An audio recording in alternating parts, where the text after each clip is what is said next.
क्या आप जानते हैं कलाई पर बांधा जाने वाला कलावा कितनी बार लपेटना चाहिए? कितने दिनों तक पहने?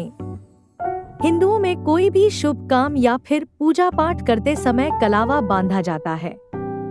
धार्मिक मान्यताओं के अनुसार कलावा हमारी रक्षा करता है, इसलिए इसे रक्षा सूत्र भी कहा जाता है। हिंदू धर्म में पूजा पाठ या कोई मांगलिक कार्य हो, कलाई पर मौली या कलावा बांधा जाता है। रक्षा सूत्र या मौली बांधना वैदिक परंपरा का हिस्सा है।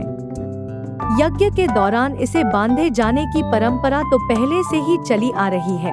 कलावा को संकल्प सूत्र के साथ ही रक्षा सूत्र के रूप में बांधे जाने की वजह पौराणिक ग्रंथों में उल्लेखित है।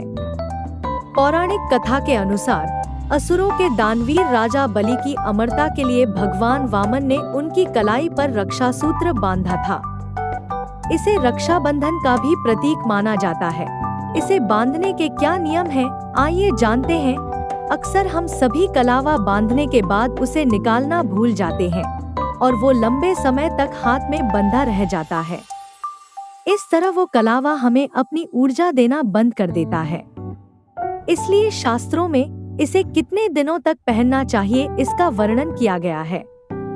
हाथ में कलावा सिर्फ 21 दिन के लिए बांधना चाहिए।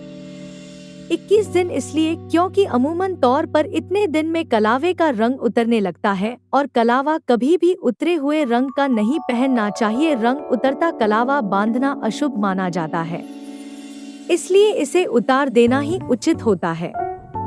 21 दिनों के बाद फिर किसी अच्छे मुहूर्त में हाथ पर कलावा बंधवा सकते हैं।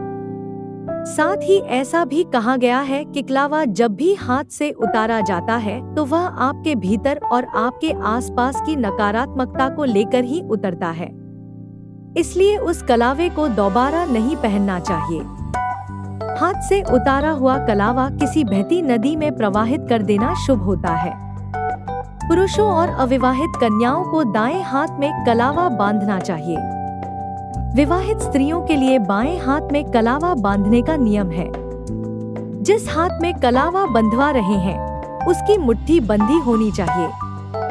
कलावा बंधवाते समय दूसरा हाथ सिर पर होना चाहिए। मौली कहीं पर भी बांधे, एक बात का हमेशा ध्यान रहे कि इस रक्षा सूत्र को केवल 3 बार ही लपेटना चाहिए। ऐसे और हिंदी स्टोरीज के लिए चैनल को लाइक, शेयर और सब्सक्राइब कीजिए। धन्यवाद।